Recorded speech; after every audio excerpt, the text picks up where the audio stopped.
Hello, it's my pleasure to be with you to discuss some of the good practices of Finland on the promotion of equal pay and equal pensions in Finland. Gender equality is an essential value of the Finnish society. The obligation to promote gender equality is based on the Equality Act that prohibits discrimination based on gender, gender identity, or gender expression. The objective of the Equality Act is to promote gender equality and to improve the status of women, particularly in working life. That said, gender-based segregation in working life is still considerable, even though women's level of education in Finland is higher than men's, and women and men participate in working life in quite similar rate. The gender pay gap is crucial and persistent gender equality issue in Finland. The gender pay gap between women and men is on average 16% in all labor sectors. The gap has narrowed very slowly, even though a lot has been done to improve the situation. Why is it so difficult to narrow the gender pay gap, even though women's level of education is very high in Finland? I would highlight especially the structural causes, such as the strong division between women's and men's work and occupations. We also have structural wage inequality in Finland, since the female-dominated occupations and industries systematically have lower wages compared to male-dominated occupations and industries. Narrowing the wage gap between industries has proven to be very difficult. Prohibitions of discrimination, prohibition of wage discrimination, and a demand for promoting equality in the workplaces with gender equality plans and pay surveys are all written into the Finnish Equality Act. These tools are fundamental in promoting equal pay. In addition, the government and the central labor market organizations, that is the trade unions and the employers' unions, have pledged to promote equal pay together. Since 2006, the government and the social partners have been carrying out the equal pay program to bridge the gender pay gap. Prime Minister Sanna Marin's government puts great emphasis on the equal pay for equal work.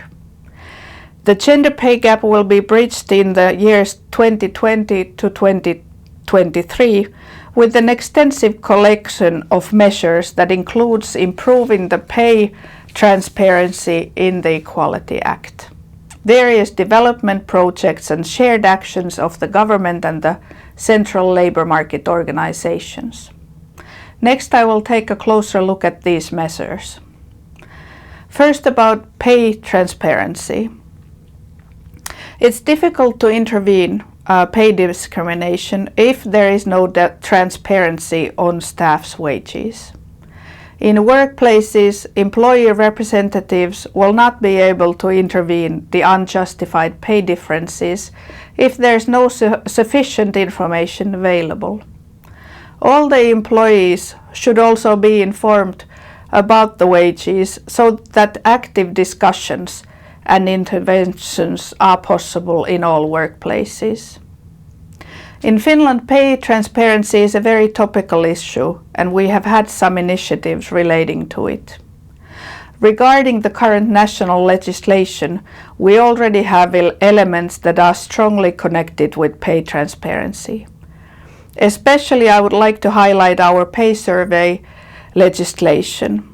According to the Equality Act, the workplace gender equality plan must contain a pay survey. At present, in public sector, the wages are transparent, and on private sector, they are not. In Prime Minister Marin's government program, we have a strong commitment by the Finnish government to increase pay transparency in all sectors by amending the Gender Equality Act. The new legislative working group will start this month, and it is going to focus on rights to access pay information. We also have some research and development projects on equal pay.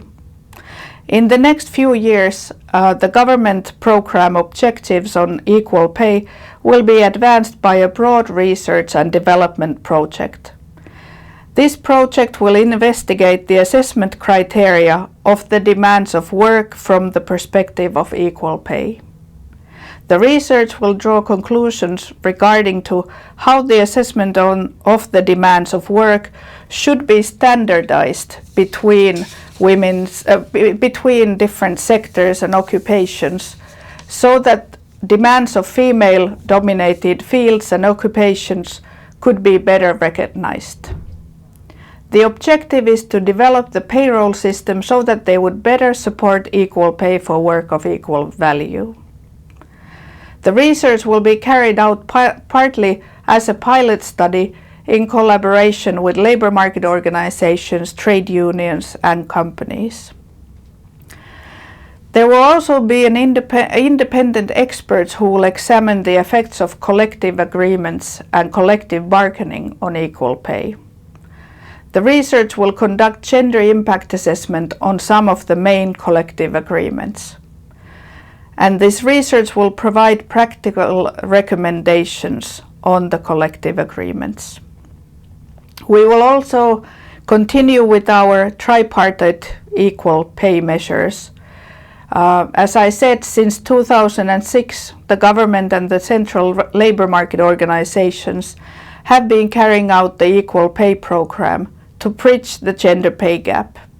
The negotiations for shared equal pay program for this term are currently ongoing. We also have a 2-year project on promoting gender equality in pensions.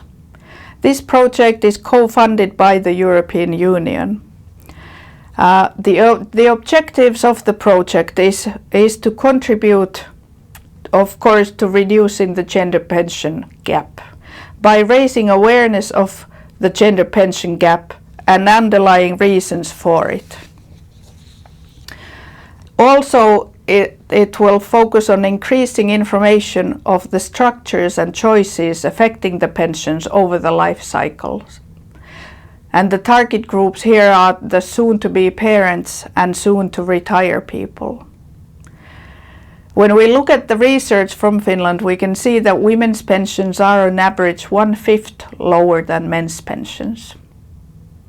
One of the outputs of the project is an online calculator developed and made available on the website of the Social Insurance Institution of Finland that provides the opportunity for parents to assess the impact of the future family leave on their personal pensions.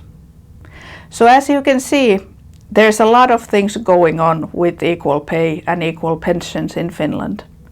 We really want to find new and more effective ways to bridge the pay gap and pension gap. Thank you very much.